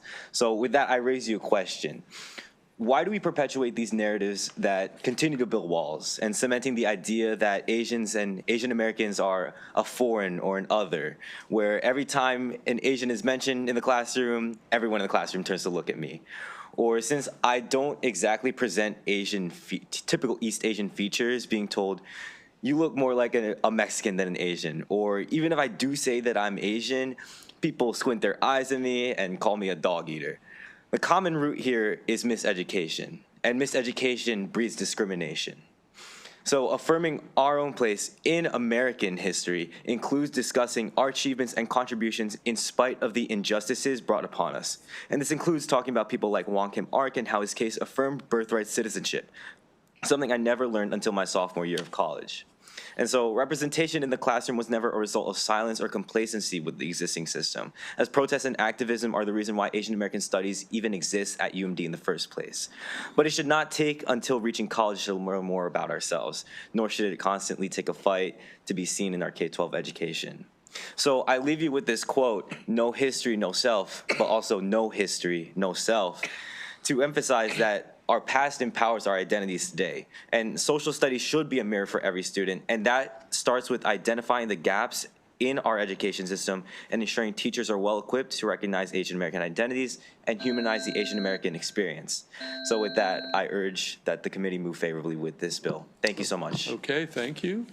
And we've got Ms. Lamb behind the sign there, I think. She's still there. Okay, Ms. Lamb, why don't you go next? And again, you're on the up to 2-minute clock. Thank you, Chair Feldman, Vice Chair Kagan, members of the committee. My name is Lauren Lamb with the Maryland State Education Association, which proudly represents 76,000 public school educators. We want to ensure that students receive a comprehensive education that helps them better understand people's lives, cultures, and experiences, and that includes learning about the history and contributions of Asian Americans. This bill would give educators access to high-quality professional development and model resources to aid their instruction on state standards related to Asian American history. A cornerstone of the teaching profession is continuous improvement. While professional development courses offered for licensure renewal often cover pedagogical strategies, many courses focus on content-specific training that can deepen teachers' background knowledge and inspire them to approach teaching standards in innovative ways. We strongly encourage MSDE to similarly offer and award credit for training and resources focused on the experiences and contributions of the many communities whose stories are often under-recognized in U.S. history. Students deserve history education that is inclusive, accurate, and honest. The resources provided in this bill will support educators in teaching history thoroughly, which supports students. We ask the committee for a favorable report. Thank you. Okay, thank you, Ms. Lamb. Who are the young gentlemen on the far end here? Who would like to start? I'll start. Okay, why don't you begin? My name is Jasper Chen, and I'm an 8th grader at Powell Middle School in Montgomery County. I'm also representing OCADC, an AAPI civics rights organization. First, thank you, Delegate Valderrama, for moving HB 1059 across the finish line in the House and bringing it here to the Senate. I also have to say, it's kind of nice to be in a new room. I spent the last 3 years testifying in the House Ways and Means Committee. So this is a nice change of scenery. That's good testimony right there. This is way cooler than that Ways and Means Committee. Delegate Valderrama first introduced this legislation more than 5 years ago. Since then, students like me have testified, shared personal stories, and asked to be seen in our own education. Yet after all this time, the bill still has not been passed. This is not just disappointing, it's unacceptable. This bill gives teachers the training and resources they need to teach Asian American history accurately and ensures age-appropriate materials are shared with every county. I'm especially excited that these materials will be distributed in May for AAPI Heritage Month and incorporated into what students are already learning, rather than treated as additional or optional resources. Right now, OCADC is doing much of this work on our own. For example, my mom visits my brothers and my classrooms, usually during AAPI Heritage Month, to share these lesson plans but access depends on individual relationships and teachers. Having this bill in place would make it possible to reach every classroom across Maryland. I hope this is the year Maryland chooses to act, so my younger brothers and future students can see themselves in their education, and so no one has to keep asking to be seen in their own classrooms. I respectfully urge you to pass HB 1059. Thank you. Okay, do we have another witness here? This young man, is this your brother? Yeah. Okay, whenever you're ready, it's your moment. Okay. Hi, my name is Miles Chen, and I'm a 5th grader at Bannockburn Elementary School in Montgomery County. I was so happy when I finally heard that HB 1059 crossed to the Senate. When I testified, I told the Ways and Means Committee that it was my 3rd year coming there to ask for better cultural representation in Maryland classrooms. I felt so seen when Chair Wilkins spoke directly to me after my testimony and said she will work to advance the bill. I hope I can have that same impact on this committee because I'm really looking forward to meeting Governor Moore. Right now, Asian American history is often missing or barely mentioned in classrooms. That means teachers may want to teach it, but don't have the books or lesson plans that reflect our stories. I experienced this myself last year in 4th grade.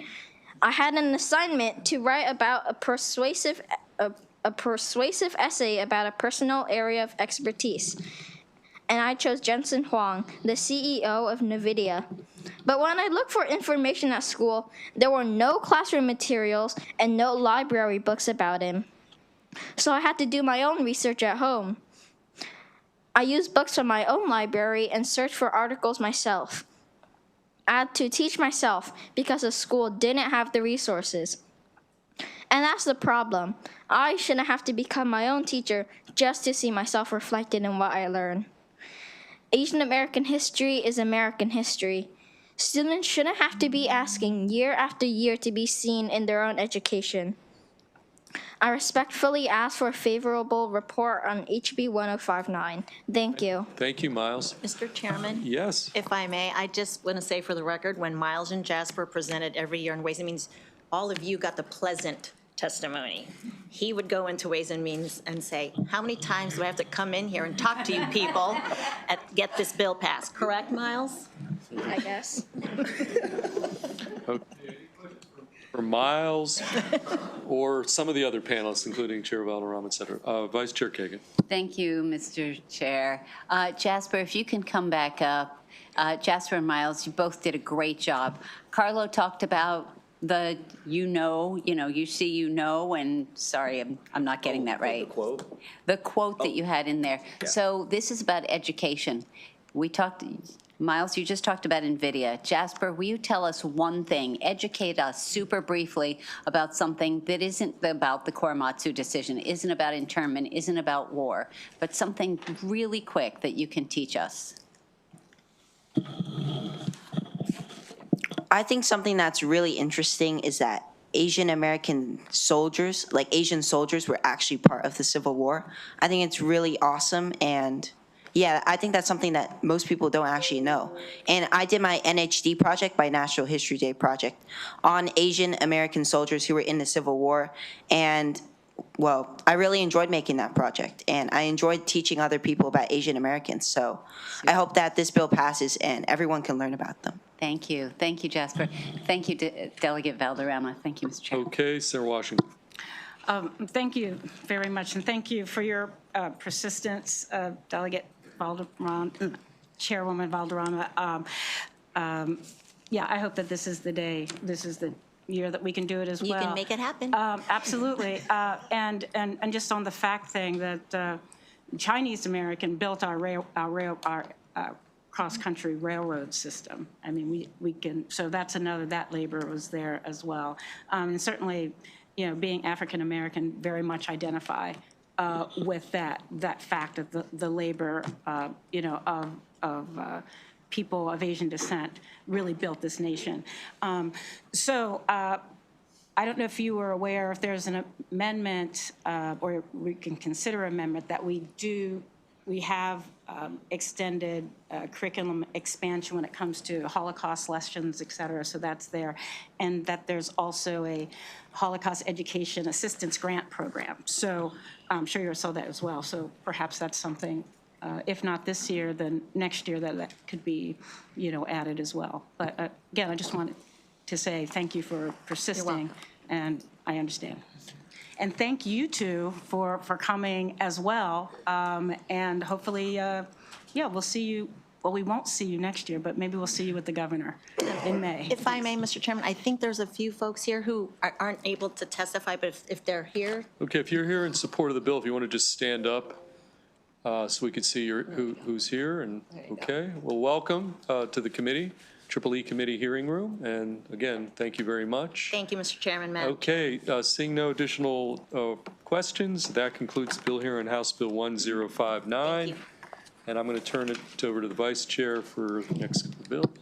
Thank you, Mr. Chair. I'm delighted to bring up Delegate Wu for House Bill 531, State Department of Education, Public Schools, STEM and Robotics Program Study. Thank you, Vice Chair Kagan. I have a panelist. Delegate, if I can just bring up Violet Yang, Ed Mullen, Lloyd Hardy, Isha Netla. So, Madam Vice Chair. And Anjali Madineni. Yes? We're doing 5, so pick your 5. Madam Vice Chair. Yes. So because the girls actually from one team, they only take 2 minutes. Can they come together? Okay, with all of them as 2 minutes total? Yeah. That's fantastic. Okay, thank you, Delegate. So, And then Delegate McCaskill, you'll be right next. okay, thank you. I think some other panel didn't show up, so because it's packed schedule. Good afternoon, Chair and Madam Vice Chair and members of the Senate EEE Committee and my own Senator and Katie Frey-Hester. For the record, I'm Delegate Cha Wu to present House Bill 531. Actually, there's a Senate cross-file and 990 by Senator Rose Pepe. Unfortunately, there's some technical issue. It's still in a rule committee. So you didn't hear this bill yet. HB 531 requires MSD to study how we can strengthen public school STEM education and evaluate the feasibility of establishing robotics competition or the varsity program. The bill directs MSD to examine existing STEM and robotics efforts in Maryland and other states, identify gaps in access and support, and determine what it would take to expand competitive STEM education and robotics opportunities for students across our public school. STEM and the robotics program are powerful tools for our students' engagement and workforce preparation. According to a longitudinal study by FIRST, which the nonprofit organization organized robotics competition, students who participate in structured robotics program are 2 to 3 times more likely to pursue STEM majors and careers than their peers. This program helps students build technical skills, teamwork, leadership, and problem-solving abilities that are critical in today's economy. For any varsity program, there's a federal law called Title IX requires attention to gender equity. Robotics is especially promising in this regard because these competitions naturally attract broad participation. Today, we're joined by outstanding all-girl team and panelists who have earned numerous state and national awards, demonstrating both excellence and inclusion. However, access to these opportunities remains uneven in Maryland. Too often, participation depends on family resources or whether a school happens to have the right support in place. Schools should be where all students can access these opportunities consistently and equitably. Currently, MSD has awarded $350,000 for robotics program across 1,019 public schools statewide. That comes to about $247 per school. To put that in perspective, VES registration is $200, FAL challenge is $275, FTC is $325, and FRC is $60,300. So current funding does not meaningfully cover participation costs, let alone equipment, travel, and outreach. HB 531 responds to this gap and challenges by calling for thoughtful study with input from educators, policymakers, workforce leaders, school system, robotics team, like the team Geo Rotation here, and nonprofit partners here, in an economy increasingly shaped by AI, robotics, humanoid, automation, and advanced technology. Maryland must prepare students for the future. And one more point. And Senator Fry Hester and myself started a new legislative caucus, and the Maryland Legislative STEM and Emerging Technology Caucus. And if any of you are interested, you're more than welcome to join us. Thank you. And we have Senator Watson join us already. I'm looking for favorable report. Thank you. Thank you, Delegate Wu. Let's hear from the young people next.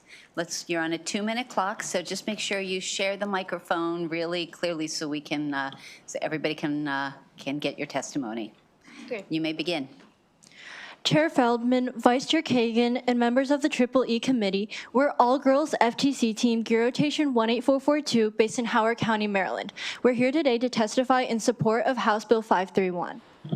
Even as our software lead, I came in with very little coding experience, but thanks to the mentorship, support, and resources from our community, I've been able to learn not just the technical, but the life skills, like how to present myself and network with professionals. Without the public speaking skills that I've developed over the past 4 years through numerous outreach sessions and judging sessions, I might not have had the confidence to sit here and testify today. Robotics competitions should be treated just like sports. We practice for long hours, revise our robot over and over, and compete through a complex qualification system just to advance to the next round. The only difference is that our field is made of tiles instead of turf.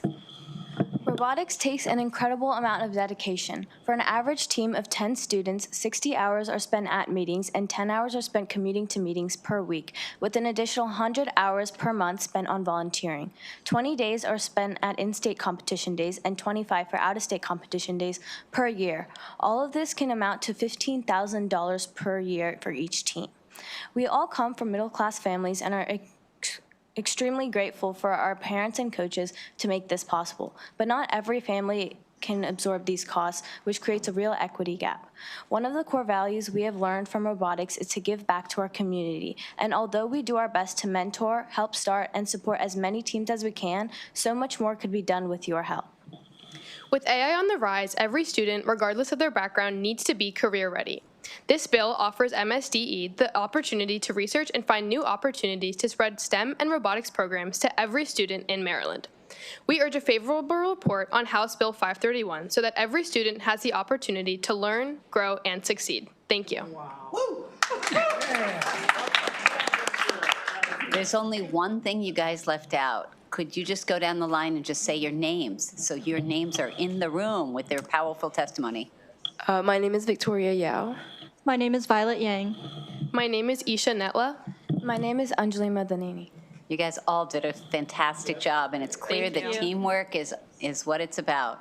So, sir, you've got to follow that up. Good luck. I've had to follow them before. Yeah, so I'm guessing you're Ed Mullen. I am Ed Mullen. Welcome. You get up to 2 minutes as well.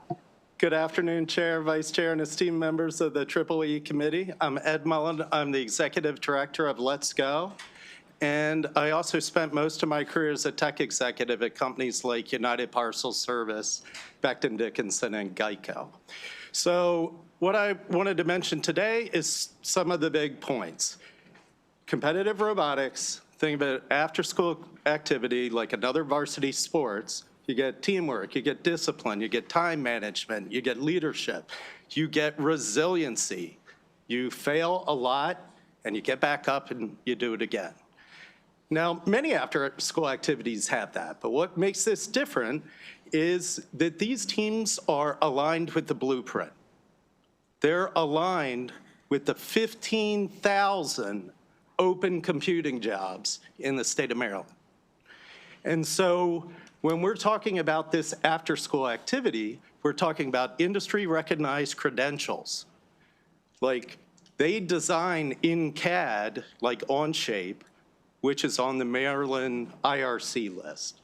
The league itself has an IRC.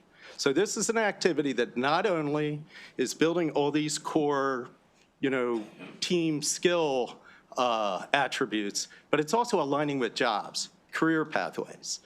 And so in my 12 years of boosting competitive robotics at Let's Go and at the Baltimore Robotics Center, I've seen teams, members go into engineering, software development. I got a food technologist at McCormick Spice. Most of them do not go into robotics. They go into one of the other STEM fields, medical, what have you, veterinary science, at companies like Blue Origin, SpaceX, Northrop Grumman, NSA, Stanley Black & Decker. I've got players that have gone into all those companies and more. The other thing I wanted to mention about it is I work primarily in underserved communities in Baltimore. And so these robotics teams are not just in Montgomery County or certain counties. They're in Baltimore City, Baltimore County, Cecil, and Charles. Thank you. So other counties have like 2 teams. Thank you, Mr. Mullen. Colleagues, any question for this panel or for Delegate Wu?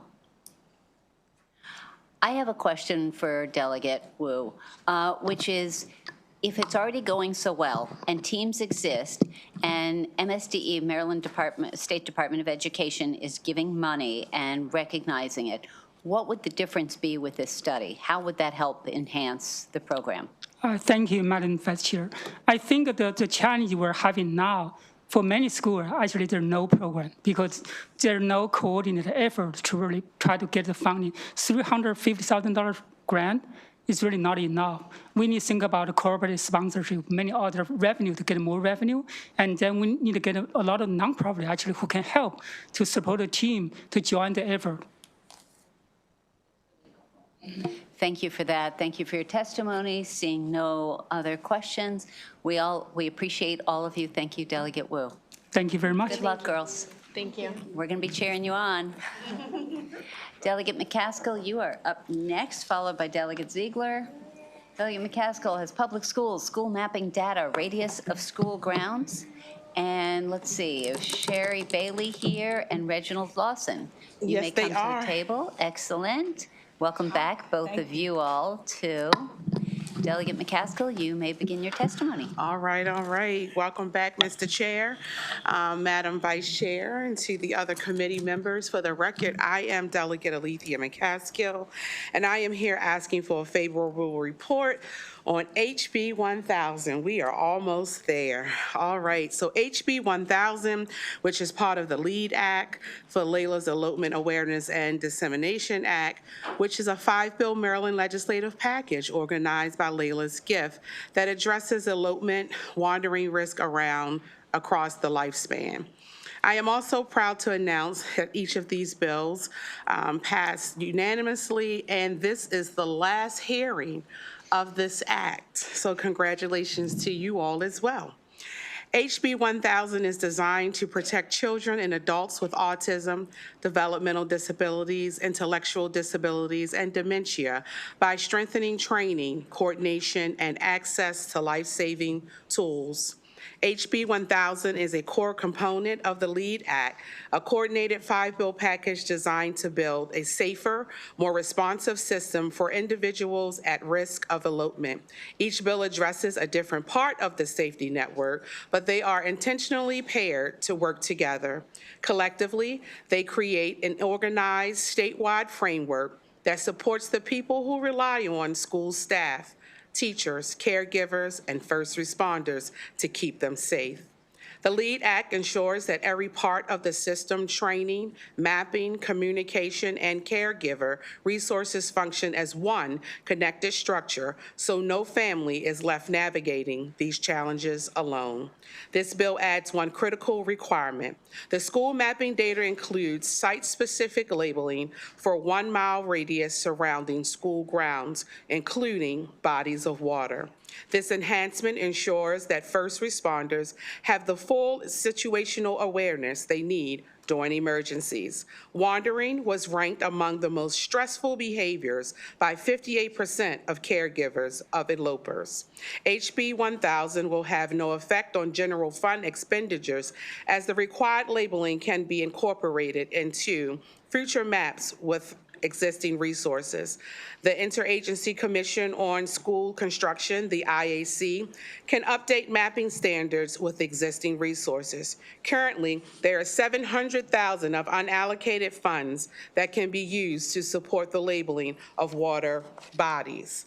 HB 1000 purpose is simply to save time, reduce confusion, and improve emergency response outcomes.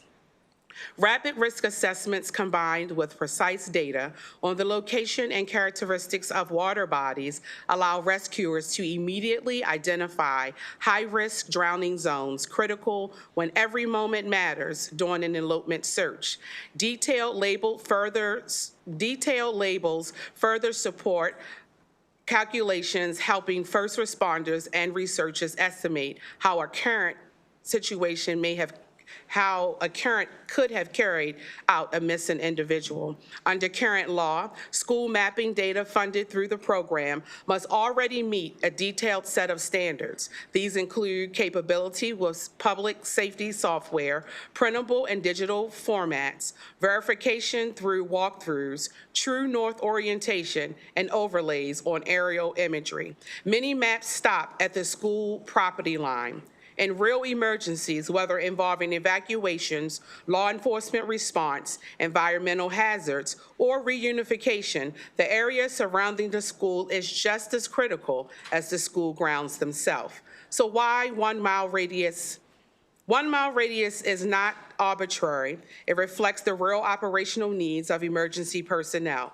This expands mapping areas supports faster, safer emergency response. First responders need to know the layout of the surrounding roads, water features, wooded areas, and nearby properties to determine the safest and fastest access point. Improve coordination across agencies that will connect the police, fire, EMS, and federal partners who rely on shared, accurate mapping data.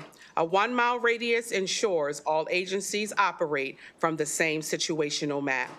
Better evacuation and reunification planning will extend beyond school property. Mapping nearby waters of intersections and open spaces help responders plan safe movement of students and staff. So HB 1000 will also name and recognize environmental risks such as streams, retention ponds, or industrial sites that may lie outside of school grounds, including these features in the mapping data quality of risk assessment. So as I close this testimony, I want to emphasize that HB 1000 is a thoughtful, necessary enhancement to Maryland's school safety infrastructure. It does not create new burdens for school. It simply ensures that the mapping data already required is complete, actionable, and aligned with a real-world emergency response. And so for that, Mr. Chair, Madam Chair, and the rest of the committee, I ask for a favorable report on HB 1000. Thank you, Delegate McCaskill. You guys can go in either order. Welcome back. Thank you. Good to see everyone again. Welcome, everyone, to the last hearing that we have in front of you today. Thank you again, Delegate McCaskill, for your leadership here. Good afternoon, Chair Feldman, Vice Chair Kagan, and members of the committee. If you remember, I was here last week and I got a little bit emotional about this topic. I won't get emotional today because this is really important and I want to get through a lot of facts in less than 2 minutes here for you. I did not explain to you why I'm doing this. So I am the proud mom of twin girls, Lana and Layla. Layla lives with a rare syndrome. She also has autism and also is nonverbal. Yeah, I have a lot of fun at home. But nonetheless, I've learned a lot. And about 6 years ago, Layla took her first steps, but then that same year, she eloped for the very first time. Found later that elopement is really not known as much as we would like it to be, with drowning being the leading fatality. So national experts have said that in 2024, 91% of fatalities were due to drowning. I will say that again, 91% of fatalities were due to drowning. That means if 100 kids unfortunately passed away, 91 drowned. That is a significant statistic. If we know this, then we could probably do our homework up front and know our nearby bodies of water. I've talked to several schools in our state that say they have daily elopers.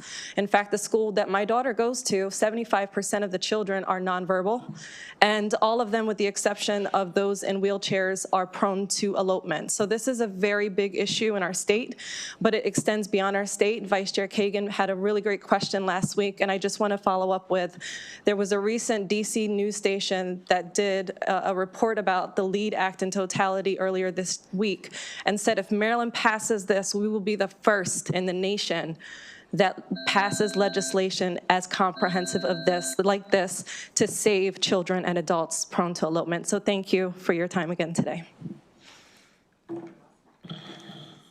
Good afternoon, Chair Feldman, Vice Chair Kagan, members of the committee.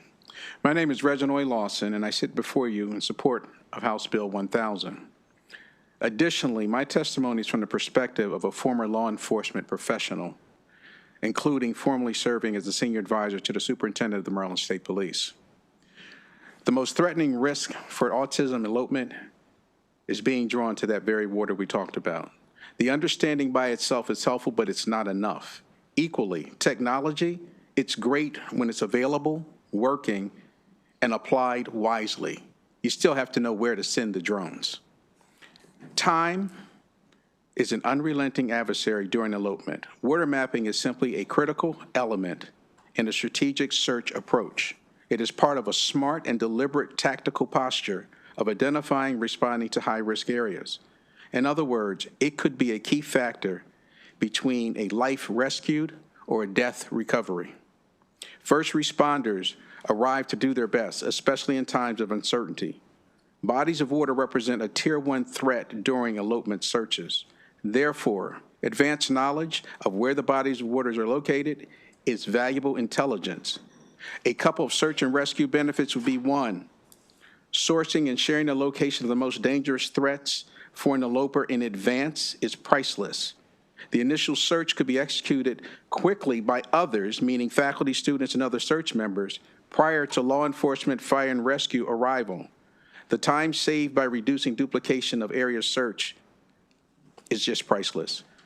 But all of the positive potential of this approach requires your favorable position to make it a reality.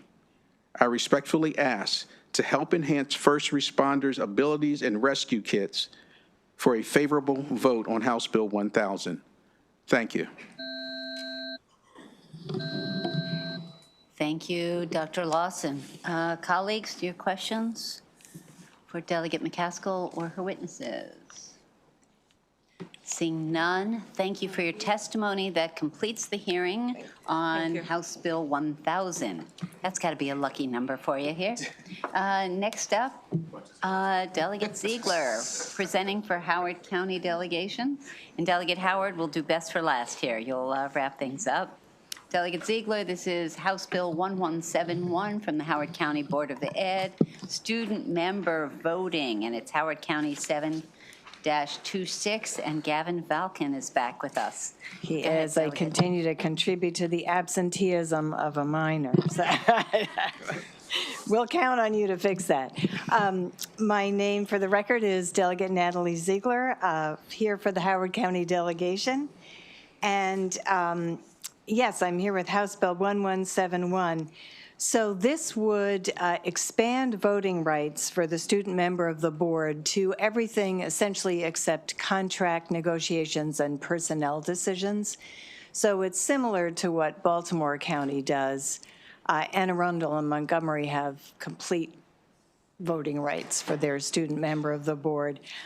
This is something I think is getting more and more important every day. First of all, to state the obvious, students are much, much closer to what's going on in their schools than the elected members of the board are. And I think it's an increasingly important voice. But also, I would argue that the pace of change has been so extraordinary in my lifetime. I feel as though I grew up in a different world than my children, and my grandchildren are growing up in a completely different world. And the length of a generation is shrinking as a result. We used to think of it as 20 years. I would argue that now it's closer to 10 or maybe 5. So youth voices become more and more important every year. And I also think it's critical that we get young people involved in politics and engaged in their country. As we always say, democracy is not a spectator sport, and I think this is a great place to start. So with that, I urge a favorable report, and I'll turn it over to my much more interesting team member. Good afternoon, Chair Feldman, Vice Chairwoman Kagan, and esteemed members of the EEE Committee. First, I just want to say I promise this is my last testimony. Thank you guys for indulging with me today. But that being said, my name is Gavin Falcone. I'm a junior at Long Ridge High School, and I'm also currently a finalist for Howard County Student Member on the Board of Education, as well as the former president of the Howard County Student Council, representing all 55,000 plus Howard County students. All that in mind, I'm here today in support of HB 1171. Through both my past leadership and experience, I've had the opportunity to engage with students across the county. And one thing is clear, students want their voices to matter on decisions that affect them most. Right now, the student member represents 55,000 students, but has limited voting power on some of those impactful issues, including budget and redistricting. So decisions directly impact students' daily experiences, where we go to school, what resources we have, or how our education is even funded to begin with. HB 1171 addresses that by expanding the SMOB's voting rights on these key issues while still maintaining clear limitations on matters like personnel and collective bargaining. This is not about giving students the ultimate authority. It's about ensuring that the role of student member reflects the responsibilities that it already carries. Students who run for this position go through a rigorous process, countywide elections, and much more than the naked eye can see. They are chosen by their peers, expected to represent a large member, as many of you, or a large amount of students, as many of you are here with your constituents, and are held accountable by their decisions through those constituents. And more importantly, other counties, as Delegate Ziegler mentioned, are already doing this exact piece of legislation and have more voting rights in some respects. This bill ensures Howard County students are not left behind because at the end of the day, student voice shouldn't be symbolic, it should be meaningful. If we expect students to live with these decisions, we should have them in a vote to make sure they're heard. Thank you guys for your time, consideration, and making it to my first time out of the Ways and Means Committee. Gavin, I don't know quite how you have time to study. Let's see. Any questions for either Delegate Ziegler or for Gavin Falcone? Seeing none. Oh, Senator Hester. Thank you so much, Delegate Ziegler. It's always great to see you as chair of the Howard County delegation. Gavin, one of the things that we were talking about was the extent to which student members of the board are threatened, and whether or not expanding your responsibilities raises any more threats. And the feedback that we received is that SMOBs are getting threatened whether or not they can vote on things. And I just wanted your take on that analysis. Yeah, so first I just want to preface, Aaron wasn't able to make it today, but I know he testified in support. Aaron, for everybody who's not aware, is our current student member on the board of Howard County. At least personally, he has not received any immediate threats, so I can speak to that. And I know a lot of the SMOBs in other counties who have more voting rights don't experience those threats to that level, at least that I've noticed. For example, in Nuva, Montgomery County, Braden, and Anne Arundel County both feel they can do their jobs very fulfilling despite any boundaries in that. Beyond that, in the candidate meeting, so for a preface, in Howard County, we have a nomination convention where 6 delegates from every high school and 3 from every middle school elect the final 2 candidates to represent them and get elected by the whole county. From there, we are given a meeting where they are given over the responsibilities that threats may be happening. So you agree to this with your parents, and it's a conjoint decision. So God forbid that happens, you have made that commitment, and in a way, you are an elected official. Most of these students are serving in capacities representing a body, I would say, much more involved than some of our adult counterparts in these decisions. And especially if you look at the Board of Education, though, the SMOB alone receives over 20,000 votes. That's more than even that large seats in Howard County. And having such a direct correlation, I feel like I would say I know that they can handle it and that they have taken on the responsibility and are aware of any risks that may happen prior. Okay, seeing no other questions, thank you both. That completes the hearing on House Bill 1171. Delegate Howard, I was wrong. You're not best for last. Delegate Taveras has a bill that'll wrap us up for the year.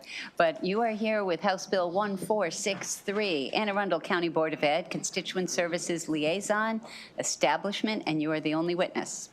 It's good Welcome. good to see you, Madam Vice Chair, Mr. Chair. Great to see you, senators, members. That's correct. For the record, I'm Delegate Seth Howard, and I'm pleased to present HB 1463, Anne Arundel County Board of Education Constituent Services Liaison.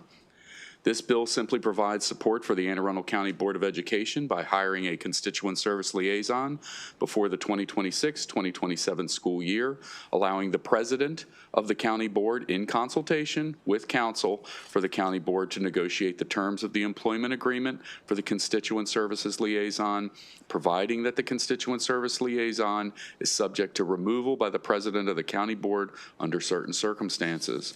The legislation was introduced at the request of the Anne Arundel County School Board members, and it enjoys the full support of the Anne Arundel County delegation 15-0, Ways and Means Committee 14-0, and the House Chamber 136-0. The Board of Education had a unanimous vote as well. Mrs. Grace Wilson, Director of Legislation and Policy, Gloria Dent, President of the School Board, and Robert Silkworth, then member of the School Board, all provided letters of support. It is irresponsible for the Board of Education, which represents our students, to not have a liaison to represent Anne Arundel County.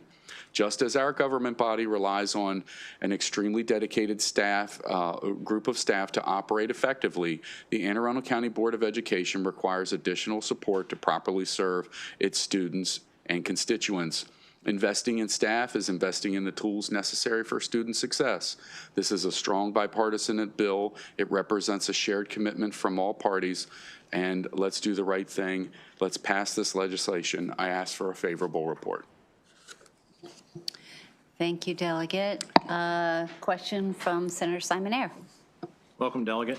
Welcome. Good to see you. So there wasn't a cross file, so we heard this today, and some of the questions came up about the salary. So are you flexible on that, or is that something you're? Absolutely, Senator, I am. And just for the record, so that salary was generated by the CFO and Human Relations Director for Anne Arundel County Public Schools. And that's why that's where that salary came about. That's the long and short of it. Okay. But so I looked around a little bit, quite frankly, and I figured, well, that kind of makes sense salary numbers wise, because part of the legislation speaks to special education needs and the constituent service liaison having a special education background. So I did a little bit of snooping and figured out that the average, there's many counties that do this, by the way, but that the average salary for a constituent service liaison is about $59,000 to $69,000 throughout the state, although some special educators, let me bifurcate that out, special educators receive about $130,000 as far as top-end education. That would be Montgomery County. So this would be a liaison. They would have some type of special education background. So I think, yeah, given those numbers, absolutely. Yeah. Okay. All right. Thank you. Yeah. I see no other questions for Delegate Howard. That completes the hearings. Delegate, on House Bill 1463. Thank you. It was great seeing you all. Thank you. Thank you. Delegate Taveras, you get to be best for last with House Bill 423 from the Prince George's County delegation. Prince George's County Public High School Drug Detection Products. It was a local bill, Prince George's County 501-26. And let's see, I'm guessing you're Lizzie Graham. No. No, okay, Lizzie Graham. It'll just be myself and my chief of staff, and I'm letting her present. Excellent. This is her first time presenting. Well, welcome. Could you tell us your name, and you may begin your testimony? Yes. Thank you, Chair Feldman, Vice Chair Kagan, and esteemed committee members. My name is Stephanie Guerrero, Delegate Taveras Chief of Staff, and I am here to request your favorable report on HB 423, Prince George's County Public High Schools Drug Detection Products. This bill serves as a preventative measure to keep our children from becoming addicted to or overdosing on fentanyl within our schools. In the case where an overdose has been identified in the high school, the proposed initiative will distribute free testing products in high school libraries and health clinics, enabling students to detect if any powder or pills are exposed to fentanyl, allowing children to make informed decisions and reduce their risk of exposure and addiction. This bill clarifies the stream of income, urges the presence of these strips in all high schools, but mandates distribution only in schools with actual overdoses, and simplifies reporting to the Maryland Office of Opioid Response. The urgency of this bill stems from an alarming rise of fentanyl-related incidents since COVID. Many students, unaware of the presence of fentanyl and recreational drugs, are at an increased risk of accidental overdose and unintended death. By implementing this bill, we can provide an essential layer of protection within our educational institutions, thereby decreasing misuse, leading to addiction, as well as decreasing market demand. As for reporting, schools are required to report the amount distributed to the Maryland Office of Overdose Response, as they already do with Narcan. I ask this esteemed committee for your favorable report on HB 423. Thank you.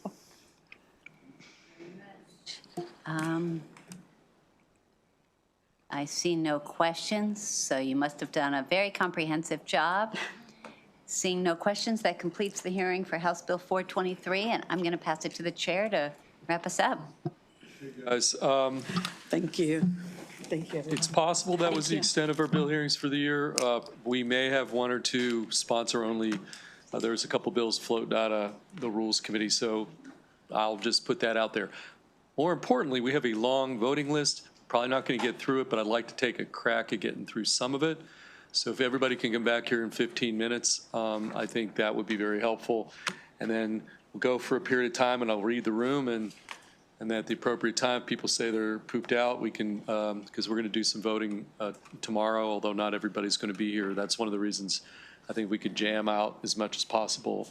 So come back here in 15, and we'll see where we get. Okay, guys? See you at 4:20. I wish.